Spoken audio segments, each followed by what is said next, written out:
listening to the AfterBuzz TV network. Now, the largest new media platform on the web and your #1 source for after-show entertainment. Very good, Dean. Johnson.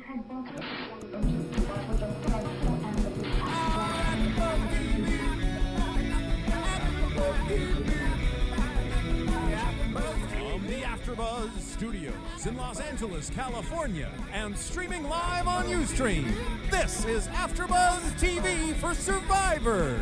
We'll break down tonight's episode and get you all the latest Survivor news and gossip.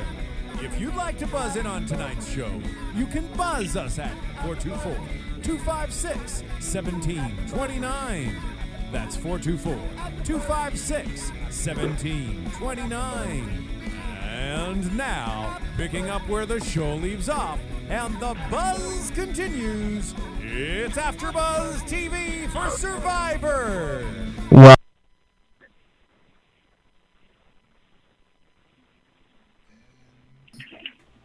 that was really welcome, AfterBuzzer. Hello?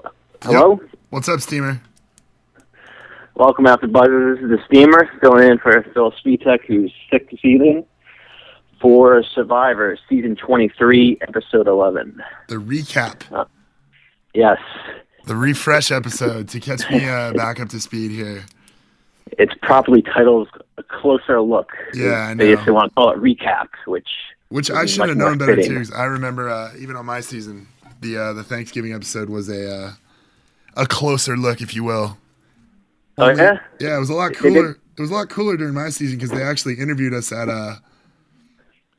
the after the Ponderosa is what they call it, but where you get when you get voted off, where you go back to and hang out with the other castaways.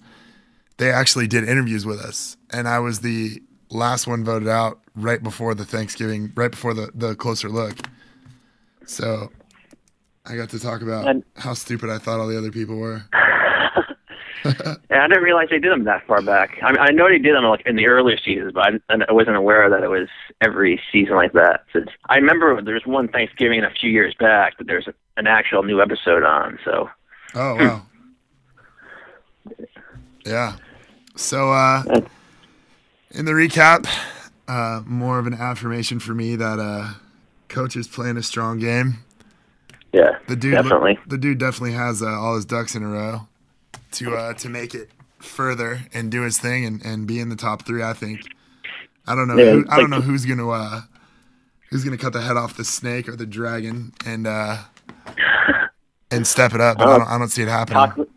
Cochran's wearing his jacket, so it could be Cochran.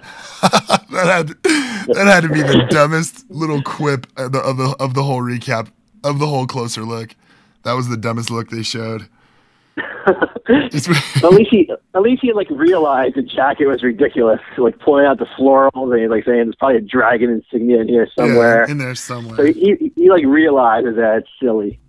But like throughout like the whole episode is like they just basically just like throughout the season they focus on 4 people. And that's basically all they did. I mean, sure you got a little smattering of everyone else, but basically it's like the big 4. You got Coach, you got Brandon, you have Ozzy, and you got Cochran. But that's like the 4, I guess, driving forces of the season, and that's basically all they gave you in this recap. Yeah. And I guess that's for the best, as those are like the more compelling characters in the season. So in that regard, they give you a little more detail, especially like Cochran. Like he's out of all of them, I think he's the more compelling of them, since obviously we've been making fun of him like the past few weeks. Yeah. But looking at some of the stuff he went through, it's like, yeah, you kind of feel bad for him in a way.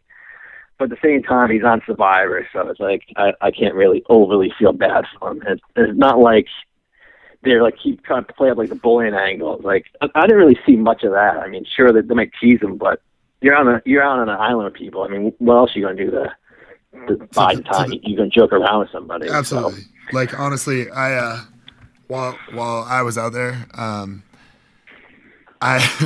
I did a lot of shit talking, and I happened to pick on a girl named Sheann quite often, just because she annoyed me so terribly. Yeah. She drove me batshit crazy. I couldn't even stand listening to her talk by the end of the 18 days. And you're around them all day, so obviously, and you can't really get away from them unless you go out on your own for a little bit. But at the end of the day, you're gonna be stuck with them. So obviously those tensions are going to just keep building inside of you, and you're going to basically let them know what you think of them at some point. Yeah, absolutely. And unless you're a total pansy, but it's like I've never been one to be very soft spoken. If I think someone sucks, yeah, exactly. If I think someone sucks, I'll tell them to their face that they suck and exactly why I think that they suck. But yeah. But like the whole thing, like Cochran, like when they they see like Ozzy made him hold the chicken as they're killing it, is like, I don't know, like Cochran wants to do that stuff. Like in the first few episodes, like it shows him like wanting to learn to do some of this stuff. I mean, if I were Cochran, I'd want to try to like work our way into that as well. I mean, when else are you going to get a chance to do something like that? And if you have someone like Ozzy who can help you out, I mean, go for it. And it's not like they're making fun of him for being him. It's like the way he's holding it. Obviously, they're like guys. They're going to make that joke that what Cochran looked like he was doing. So I didn't really see the problem there. But I don't know. I don't know what like Dawn and all. Like Dawn's like big on like the bullying, so I didn't really see it. Dude, how funny was it to see Dawn say that she's not used to swimming with people she barely knows? That's comedy to me. And her freaking out about getting in her bathing suit. That was I didn't realize she was Mormon. That's hysterical. Yeah, that's the thing. That was the first note I wrote. Dawn, Mormon. I mean, that like explains a lot of what she's done throughout the season. Like just how like reserved she was. Which I'm not saying that's a bad thing. If that's her belief, then more power to her. But it definitely explains a lot. Yeah. And she was out there. She did all right for herself. I mean, granted, she's going to be eliminated next episode, but yeah, she will. No, Dawn already got eliminated. Yeah. I mean, eliminated in total from like Redemption Island. Oh yeah. I don't think she's making it past Ozzy in that one. Even though I guess we'll get to that in predictions. Yeah, exactly. I definitely see Ozzy coming back, and we'll talk about that in predictions, like you said. Yeah. And let me see what else I had here. Oh, Cochran, like saying like he's a big PETA guy and all that. Like he doesn't want to. He wants to kill the fish respectfully. Yeah. I don't really understand what that means. Yeah, me either. How else are you supposed to kill a fish? Like, if you're a PETA guy, like, don't eat the fish. Yeah, exactly. But he's in his physical prime, so I guess that's what he does. Unbelievable. Yeah, man. That poor guy. He's so awkward. I know he's going to do well because people view him as harmless, but it's like, still at the same time, it's almost pitiful to watch him in those challenges, dude. Yeah. I mean, and just like in general, like, I noticed like 2 times in this episode, the first one was Papa Bear. Like, he's talking about Cochran. He's like, I like him. I really like him. I like him. It's like, okay, we get it. You're exaggerating that you like the guy. You don't have to, like, make it seem like you're going out of your way. I mean, you like him. We understand. Just say what you want to say about him. He's not really ready to be on Survivor. He's like a scared little boy. Absolutely. But that's Papa Bear for you. I also didn't realize that Brandon was only 19. Wow. Did you also realize that his uncle played the game before? It's still so funny when they introduce him. It's like Brandon. Instead of having a profession, it says Russell Hands' nephew. That's still so. That's so hilarious to me. It's just the way it is. And to their credit, they didn't really focus on that too much in this episode. So it seems like they might have gone away from it since Brandon's in his own world of crazy at this point. Yeah. So it's like they don't really need to rely on Russell. So I guess we're just stuck with the goofball, overly religious Brandon. Yeah, seriously. In your season, did you really see anybody like constantly like refer to God or anything along those lines? I mean, I hate to admit it. Somebody that I was pretty fond of, like one of my good friends out there in the game, Jed Hildebrand. He's a dentist now. He's a very intelligent kid, pretty physically fit, like decent looking dude. He was a strong competitor too. He's a good dude, but he brought a Frisbee with him as his lecture at him, and he wrote prayers on the inside of the Frisbee. Which, dude, I didn't knock him for it. Like he definitely, but he 100%. You know, when we were voted off, he read the Bible a lot, and it was his thing. He's very, very like into his faith and his Christianity, which is cool, man. I mean, it's like I said, it's not for everyone. It's what it is. Yeah.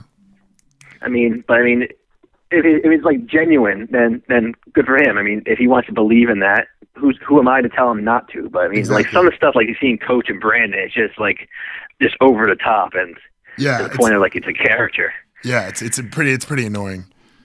Praying for stuff and yeah, no thanks. But getting back to your story a little bit, which luxury item is better, the frisbee or the skateboard?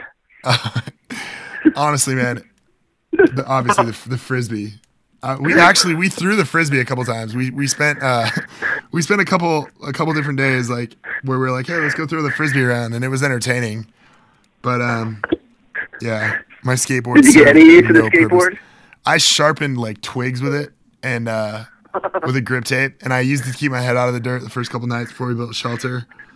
But honestly, dude, it was such a stupid.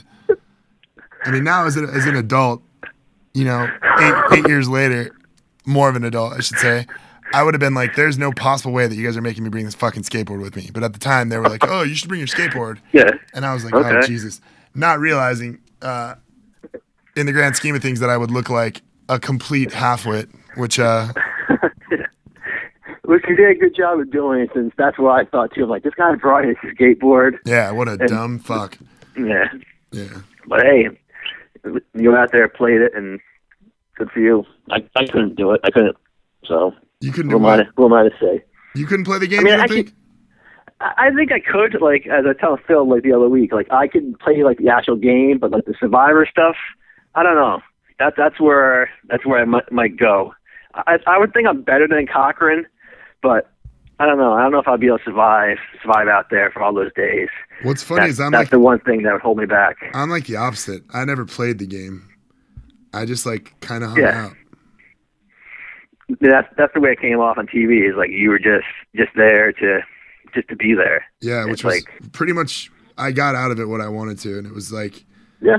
I mean, you'll hear me be a little bit spiritual, but as far as like me knowing myself as a person, what I'm capable of, it was monumental in shaping, I guess, who I've become. It really taught me a lot about myself. I guess once you figure what you're capable of when you have absolutely nothing, like it's pretty eye-opening. Like you could definitely come home and look at all the little stupid problems that you have and kind of put stuff in perspective. Yeah. And we saw that like in like the last episode during there, it's like you're getting more of a grasp of why you're out there. Absolutely. And that kind of change, it's always good to see. Like, so someone like, okay, he gets it now. And it looks like you did. And unfortunately, it came at that point when you were on your way out. But what's cool though is Jeff Probst that night said, so your tribe's finally united, and the person who brought this unity about you is the one you guys voted off. So it's like, it's the way the game works. But the funniest thing is when I was voted off, Mark Burnett, I had to walk back through tribal council, and he's like, we should just crucify you right here. Like he was making fun of me.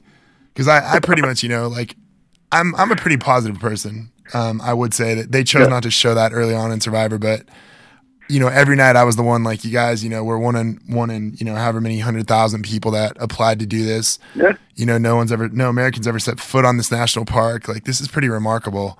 And I was always, you know, it was very humbling for me. And I would always remind myself and remind my tribe that, you know, we should be extremely thankful to have the opportunity. Because when people would bitch about stuff, I was just like, man, I would be home right now chasing after some random dumb bird in Scottsdale, Arizona. And now you're out there chasing after Cheyenne. Yeah, now I'm out in the brush chasing after a girl that I would rather kill myself than spend 20 minutes with. I swear, it's You're pretty not pulling funny. your punches on her. No, the funniest thing though is I actually saw the Survivor. You know, Survivor's been around now for 12 years, but at the 10-year Survivor reunion, my show wasn't 10 years ago, but the first season was 12 years ago.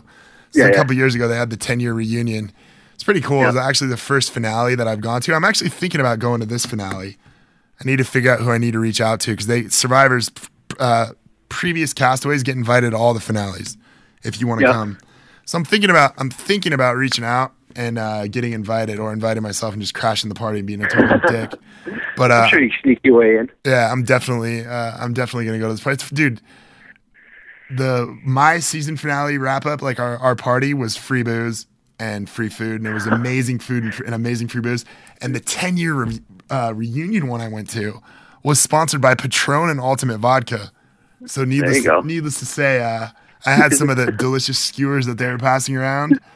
But I frequented the bar area. I brought my best friend with me, he's opening a new bar out here called the Wolf Slayer. I'm gonna be working there 1 or 2 days a week. Just, at the start, it's a beer garden. The guy is absolutely one of the most hilarious, one of the funniest people anyone could ever meet. And he's no stranger to the bottle, let's just say that. So he and I definitely knocked a few back, and I mean it was a mess, dude. The other Robb Sesternino was doing an interview. Yeah. Robb Sesternino was doing an interview. This is the guy, Robb Sesternino, who called me before his show aired and was like, dude, I was a huge fan of you on the last season. So he definitely knew who I was. He tried to big league me at the 10-year thing. I said hello to him, and he's like, who are you? And I literally was like, are you fucking serious, bro? You're going to say that out loud? You know exactly who the fuck I am. And I even said that to him. I was like, you pussy.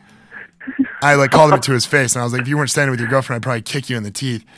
But like, I don't even remember what I said to him. I was blackout wasted. But while he was giving an on-camera interview, my buddy Ryan, who, God bless him, walked by and put 2 of his fingers in Robb Sesternino's mouth while his mouth was open and he was talking.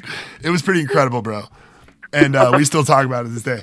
But I got completely off subject. That's awkward for me. That's totally not like me. Anyways, at the 10-year thing, Sheann was there, and she's like, she's like, oh my God, Rob, we're supposed to hate each other. And I was like, oh, that's fucking awkward. I really would prefer not to talk to you now either. But she's like, I'm a mom now. Can you believe it? And I honestly wanted to be like, do you want me to be honest with you, or do you want me to tell you what you want to hear? Do I believe that you're a mom now? Yes. I have friends that will sleep with anyone. That's a female. Am I shocked a little bit? Yeah. Yeah. I wonder, but frankly, yes, I am. Yes. If you want a straight answer out of me, yes. Absolutely. I am shocked. I think if you go to this reunion, I think the first thing you do is go get girl advice from Papa Bear. Oh, 100%. That's the advice you want. Compliment a girl on her earrings while doing a turn. I like the hand wiping thing too, so it looks like I'm a total creep in the distance, wiping my hands off like I'm about to hatch some fucking caper. Like I would feel like the villain in Rocky and Bullwinkle. I don't even know his name. The dude with the tall wife. I'd feel like that guy far away. It's Boris. Yeah, it's Boris. What a great name, Boris. I feel like I've never met a total pussy named Boris. You know what I mean? Like, you meet someone named Boris, you're like, hey, like Cochran, his parents would never have named him Boris. He's not a Boris. He's not a Boris. Cochran, though, as a first name, like, did his parents know what they were subjecting him to? Like, the rest of his life, people were probably going to call him Cock Ring or just Cock for short. I think his first name is actually John. Oh, well, that's my bad. He requested to be called by his last name, which is terrible. He says that's what Jeff Probst does with all the guys he respects. Like, and he listed like Penner and Donaldson and some other guys along the lines. So he thought it was like just to get like Survivor cred. So he wants to be known as Cochran, which obviously the jokes come with that. Yeah. Well, so I'm pretty sure. I'm pretty sure he should have thought that one out a little bit more. But I mean, I'm not a doctor. What do I know? That's Cochran for you. He doesn't care what he shares, as we learned in his conversation with Elise when she was on the hammock. Did you catch that one? Oh my God, kindergarten story. Dude, would you ever? Okay, I have a friend who will walk in the room when there's girls in the room and be like, God damn, dude, I just took the most gnarly shit. And I'm like, dude, stop. Just shut up. Like, I'll have to stand up and be like, Chris, stop. Yeah. Don't say another word about it. We understand. We're adults. Don't talk about bathrooms with me. I'm a fucking grown-ass man. I don't want to hear about another man's shit, and I don't care. But, dude, could you imagine the fucking horror of that poor girl? Even if an attractive girl told me, that she fucking took a grumper in her pants and then proceeded to sit in it and have the poor teacher fucking sniff her out, I would be terrified. I would never think about what she looked like with her clothes off, because I would think that once her clothes came off, there'd still be poop in there. And Seriously. she was lying on the hammock, and Cochran was like leaning over. It was just Dude, creepy. like a very leisurely afternoon. He's like, "Oh, so you're laying in a hammock." When I was in kindergarten once, I shit my pants instead of going to the fucking bathroom. Because it's like, nap time. I didn't want people to hear me going to the bathroom. Yeah. You're going in your pants. Yeah. Where's the trade-off on that? I don't know which is worse. Some kids hearing like a dump or two hit the water and splash, or your teacher sniffing the fucking class out like a detective and arriving on the fact that you just took a shit in your pants. That's the most terrifying thing ever, by the way. For a person, all sorts of illegal anyway. Like, with the teacher, like, walk around, like, bending down and sniffing everyone's ass. I mean, that can't be right. Yeah. The poor teacher's like, she could have singled him out in a different way. Like, hey, everyone, let's go outside and play tag, except Cochran. Hey, everyone, let's go. We have a field trip to the gymnasium where we're going to play dodgeball, but Cochran, your mom's here to pick you up from school. Yeah. The poor kid. I think it would be obvious to spot that as Cochran. Just have him to stand up, and whoever you see the shit dribbling down their leg, that's the guy you're looking for. He's doomed from the start.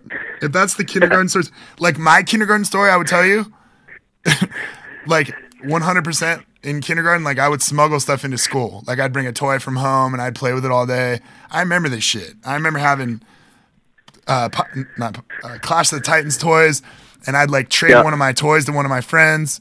And I'd make little hustles, man. I had little moves going on. There was already girls that I thought were cute, you know, in my little kindergarten days. I mean, all I wanted to do was high five them and maybe tell them how they smelled weird. But my heart was in the right place for those days. I wasn't shitting my pants and then shamefully fucking sitting in it. But I mean, I think the worst I do is like I ate paste. Oh, like, for sure. The girl. Everyone's eating glue. That paste was tasty. I don't care. I mean, I was only 5 or 6, but that shit was good. Yeah. And, you know, if I had it here, I'd eat it now. Absolutely. I'd put it between 2 pieces of bread and just make it a party, bro. Yeah. I might do that when I go home. I wouldn't shit my pants on purpose. Not a chance. The thing that killed me about him telling that story is he had the option in kindergarten and knew. He's like, instead of listening to everyone, and he told the story so leisurely too, like, oh, so you're in a hammock. As a matter of fact, one time I wasn't in a hammock. I was in a kindergarten classroom, and I was in kindergarten, in fact, and I shit my pants instead of using the restroom. Wow, that's a fucking whopper. That's an awkward story, Cochran. I couldn't imagine telling that story to another dude, because the guy would be like, what the fuck? He'd probably point fingers and laugh. But could you imagine telling the girl's attractive too? The chick he's talking to in the hammock is a good looking girl. Yeah. And he's telling her before she has any other opinion of the guy, that now her opinion of him is, oh, that's the guy that fucking the first time we had a conversation told me he shit his pants in kindergarten. Oh my God. That's Cochran. It's like, it's just another example of why he shouldn't be out there. I mean, yeah, he doesn't have. That's just Cochran for you. And let's move on a little bit to talk about Coach. Yeah, he had a few gems in this episode. Yeah, I think I don't know which one I like more: him eating the pork fat, or him getting all worked up over some scoops of sugar. Yes, both of those. I definitely paid attention pretty intently to both of those things. The scoops of sugar thing. Both of them sum up Coach like so good. What? I'm sorry. What'd you say? I think both of them, like they both sum up Coach pretty well. Like just like the anal retentiveness of the sugar, and then just the assholeness of eating the pork fat to make Michaela sick. Yeah. What I don't understand though is why did they save that pork fat? At all. Oh, they saved it. Were they going to fish with that pork fat? Is that what they saved it for? I don't know. I don't know what that was for. It would have been good to fish with. See, I'm a survivor. It was lying there, and it was lying there in the jar. So obviously they were saving it for something. Yeah, my guess is probably to fish with. Anything stinky and disgusting is great to fish with. Just FYI, if you ever find yourself in Massachusetts if I ever find myself marooned out there, where it's just me and Cochran hanging out. Yeah, use the pork fat. It's a good standby. Throw it out, cast the line out, and be a hero like Brandon tried to be. But I don't know why that would be so disgusting. Like I've eaten fat and like steak and all. I don't think pork fat would delicious. be any more disgusting than that. Well, if it was rotten though, it would probably be bad. Yeah. Yeah. I mean, think about bacon. Is like the majority of bacon is fat. Yeah. That's what tastes so delicious. Yeah. Also, like pork belly, if you go to like Korean barbecue, is so fatty. It's almost like too rich for me. It makes me nauseous, but it's delicious in a small amount. If I was starving, I would have gotten pretty creative with that pork fat. Had it not been rancid, if it wasn't rancid, everyone on that island would have thought that I was the mayor for a little while. They would have been like, man, coconut, thin slices, like tedious, a tedious task of making these thin slices of coconut and then frying them in pork fat. This guy's a genius. I would have been like, yeah, I learned that on my Korean barbecue days. Came up with that myself. Yeah, I just, I'm a culinary genius, just so you guys knew. You should keep me around. Don't vote me off yet. I might surprise you. And we go from that to the sugar. And I don't know, because I've never really been in a situation where, like, the food is, like, down, like, you're rationing it that much. Well, if you remember... I still don't see what the big deal was. If you remember my season, they played up the whole banana thing, even though I was the person who pretty much won the bananas. Yeah. They played it up that I ate a bunch without asking, which was not the case. Actually, none of them were fucking ripe enough for me to have more than like one a day. Anywho, our bananas were like our staple. It was one of the things we won, one of the things that was around. Yeah. That we, were guaranteed to have that we could eat that wasn't coconut, and they were good. Like, I'll be honest, they were delicious. Yeah. It seems like normal food. It's not like you're eating some random exotic crap that's like the specialty of like the island. Like you're eating bananas, which is like a normal food. Yeah, absolutely. So I could see him being frustrated about, they have a limited amount of sugar. But the fact that he like hawked over her, maybe she wasn't even thinking about it. You know what I mean? Yeah. She's so selfish. That just goes to show you. It's like, bro, pump the brakes for a second, dude. Maybe she has a stomachache because she ate so much pork. She's been blowing mud all night, and she needs to fucking make herself a cup of coffee. And she's not really thinking too much about their lack of supplies at home. Yeah, I'm sure rationing out the sugar. Yeah, I'm sure at home she's used to putting as much sugar in her coffee as she wants. And then coach is like, I drank 6 cups of coffee this morning. I only put 5 teaspoons in combined. It's like, why are you drinking so much coffee, guy? Yeah. How about stepping back a little bit? I made 8 cups of coffee for the rest. Well, yeah. What about you hogging all the coffee beans, dick? Yeah. Coach, where were you on that one, Dragon Slayer? Yeah. What a dumb nickname. It's funny though, Steamer, like when someone like tells me what to do in a stupid way, I'm like, well, thanks, coach. Which is so funny. Like we'll have people over and they'll be like, hey, can you turn the volume up? Like we're watching Monday Night Football and I'll be like, their remote will be in front of them and I'll be like, yeah, sure, coach. It's just funny. I call people coach all the time and it's not me being polite in any way. It's not endearing like he wants it to be. Yeah, it's like, everyone's called me coach since I've been 18 years old. Really? What were you coaching at like 18 years old? Yeah, you've been telling people what to do your whole life because you're a dick. Yeah, basically, it doesn't make you a coach. Yeah. It makes you an asshole. It makes you an asshole, exactly. People have called me coach since I was 18 years old. So you've been a complete dick since you were 18. Bro. Yeah. Just saying. Calling yourself coach doesn't excuse the behavior. And never. Not even on a good day. Like. And shifting from coach a little bit, let's get into him and Brandon. Like they had the whole scene where Brandon like walks up to him a little awkwardly. Can I get a commitment from you, coach? Yeah. And he's like, yeah, you have my word. Really? It's like something like you see like a bad like dating show. Can I get a commitment from you, coach? Like some awkward, the poor dude is like, I really like you. Could we do this date again? It was like so pitiful. Dude, honestly, I don't know where Brandon, where his game strategy is. I mean, I know where his head's at. He's paranoid. He knows nothing of the game. Yeah. And he's like, well, this dude looks like he knows what the fuck he's talking about. I should probably try to be homies with him. Yeah, So, that's basically what he was doing, like trying to latch on. He's like, he's played a loyal game both times he was on, so hopefully be loyal to me. Which, I mean, it is a decent strategy if you think the guy's loyal, which I don't believe he was the 2 times he was on there. That's besides the point. And Brandon's trying to latch on to that. And they're using the crutch of their religion to bond them together. yeah. As Coach said, powerful stuff, man. Really? Is this powerful? 2 guys making an alliance in a reality show, game show? Give me a break. It's not really powerful. Get over yourself. Yeah, you call yourself coach, bro. I rest my case. Yeah, that's not very powerful. You're a man of God. We get it.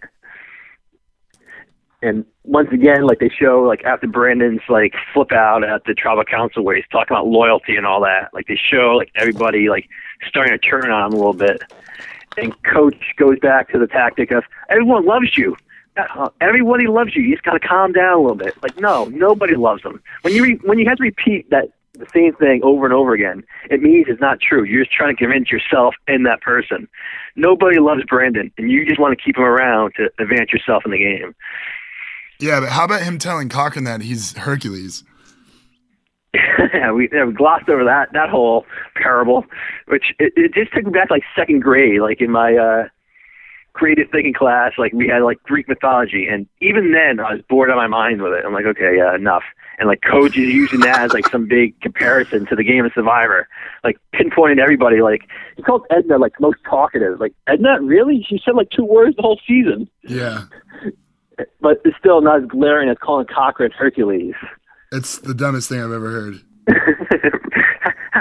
How's he Hercules? It's like, yeah, obviously Hercules was smart. Yeah, that's what you're trying to go with. Like Hercules wasn't just this muscle guy. Yeah, well, I would say Ozzy's Hercules, and Cochran, I wouldn't even know. Cochran would probably be one of the jerks. One of the real assholes. I don't know my Greek mythology anymore. So yeah, I don't have my Greek mythology Wikipedia in front of me here. I don't have anything to reference. But it's like, yeah, Cochran's smart, and Hercules was too. I understand that, but Hercules also had strength, and Cochran has none.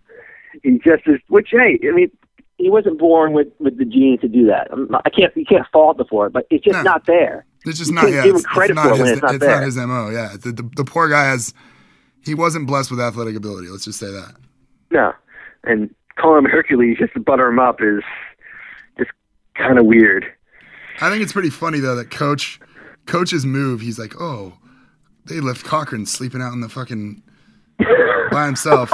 My move now is I'm gonna win him over. I'm gonna kiss his ass and tell him that I think he's the strongest person in the game because he's such a pussy in real life.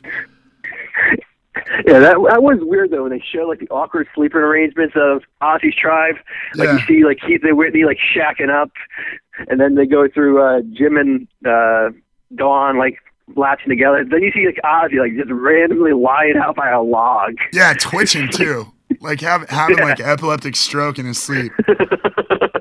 How the hell do you comfortable like that? I mean, obviously, like Coach called him like a beach bum, which obviously I'm sure he is. Like, I don't think he really gives a crap. But how can you be comfortable lying out there like that? I slept out by the fire every night, but I also would pull embers out of the fire and bury them, and then sleep on top of them for warmth. It was actually I slept harder and better than most people.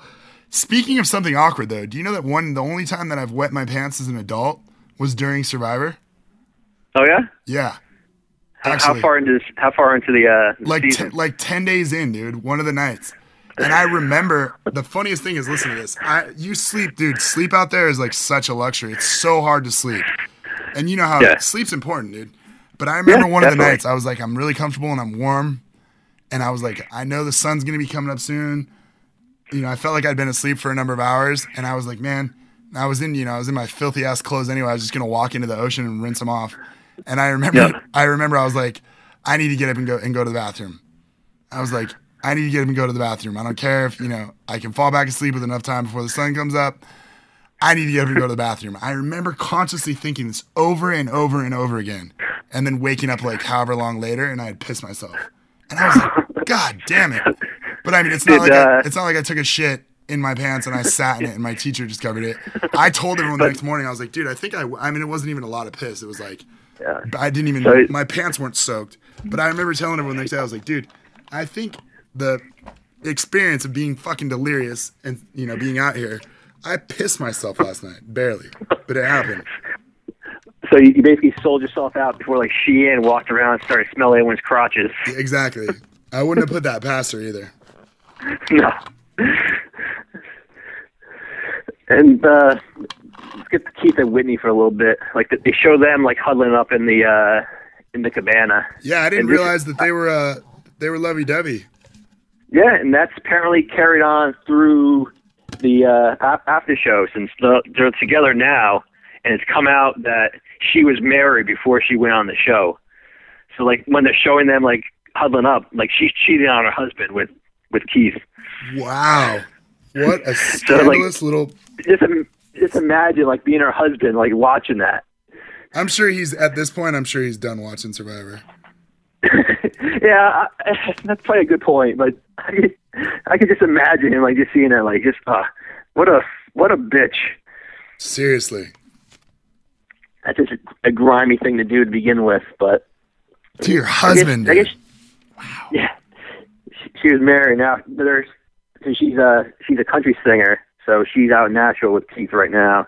That's what I read in some article I was linked to. Wow. Pretty messed up stuff.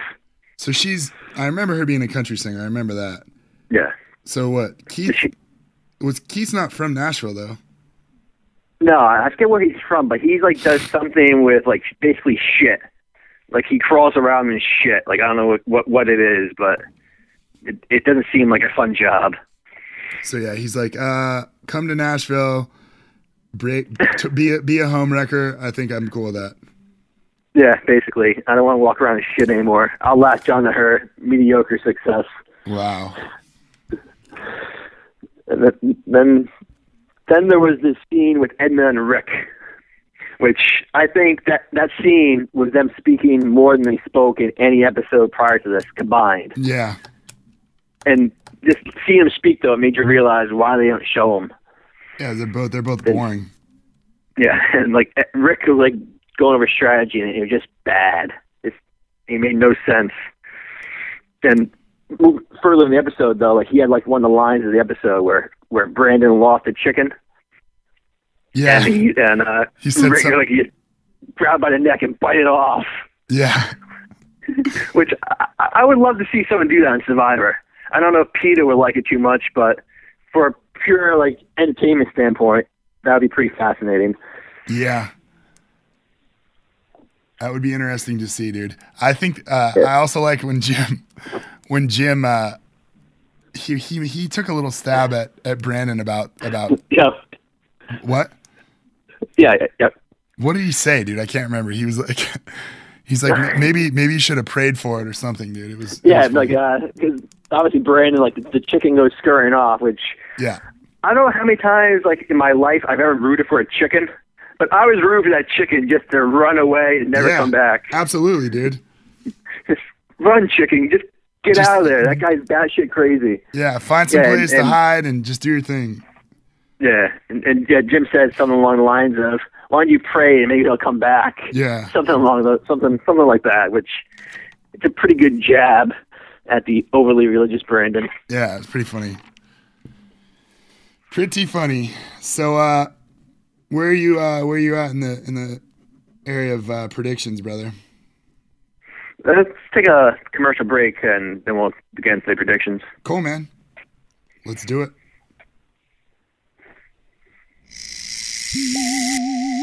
And now, your AfterBuzz TV predictions. Or we could not take a commercial break. Just go straight into them. Yeah, you know what? Why don't we strike while the iron's hot, man? Let's just do this. Let's do the damn thing. Yeah, as my friends say. Get right to this. As the hip kids in school say, let's just do the damn thing. Damn right. They showed the prediction, the little preview for next episode. But I think one of the things that they showed before that gave us a pretty good idea of what's going to happen. Yeah. Like when they show like Albert and Sophie talking. 100%. That piqued my interest a little bit because obviously I said last week I'd like to see Albert, try to get a team together and overthrow Coach. honestly, I feel like if they overthrow Coach, it's anybody's game again. Like really. Yeah, that's the key. They need to make a move and get rid of Coach, but it seems like Sophie is like she was shitting on Albert's like gameplay, like saying like he's has all these strategies, but none of them are any good. Yeah. But she's like stuck like in the still wanting to stick to that original 5 and thinking that Edna and Brandon are the next to go. Does she really think Coach will get rid of either of those two people? They're both loyal. Both of them are loyal to Coach. So why would Coach want to get rid of them? Coach definitely. Well, I mean, you have to think about it like 100% from Coach's standpoint. He would want to keep them around. Yeah. But is it enough if only Coach wants to keep him around? You know what I mean? Well, he's got Coach, and I think Brandon said this, or no, Cochran said it in the previews. Like, we got 4 votes, so it doesn't really matter. Like, so basically, Cochran, Coach, Brandon, and Edna, right there, they have the majority. So unless Albert does something drastic, I think Sophie dropped the ball. I think Brandon could be swayed. You think so? I think so, man. I mean, Coach has him in his pocket, but I think Brandon's the type of kid where if somebody, proposed a good plan, I think he would jump for it. He's not into playing the dishonest plan, but I think if somebody made it him aware of what he could do, I think he might take the bait and go with it. That could happen, I guess, or like maybe if someone let him believe that Coach is stabbed in the back, like you make it seem like Coach did to him first. Absolutely, like Brandon, you're the next one. You're the next one to go, Brandon. Coach told me that. Yeah. Don't ask him because he told this to me in confidence, but I think it's messed up. Yeah, that's true. I mean, weave a little tail there and see what happens. It definitely will be interesting, like the last 7 to see where they go. And I guess it all starts next episode once they start having to basically eat their own. Yep. Well, I guess that does it for this episode. Yeah. If you, where can we find you on Twitter, Rob? At Die For What You Love, DIEFORWHATULOVE. It's definitely worth following, and I thank you for joining me and bearing with me tonight in the absence of Phil. Dude, it's all good. We'll have a better show next week. Definitely. Look forward to it, brother. From producers Kevin Undergaro and Phil Svitek, engineer DJ Jesse Janity, and the entire AfterBuzz TV staff, we would like to thank you for listening to the AfterBuzz TV network. If you have questions or comments, be sure to buzz us at info@AfterBuzzTV.com. And you can find us on Facebook or follow us on Twitter by searching for AfterBuzz TV. Guys, so enthusiastic. AfterBuzz TV. Buzz you later. Buzz you later. The views expressed herein are those of the hosts only and do not necessarily reflect the views of AfterBuzz TV or its owners or principals.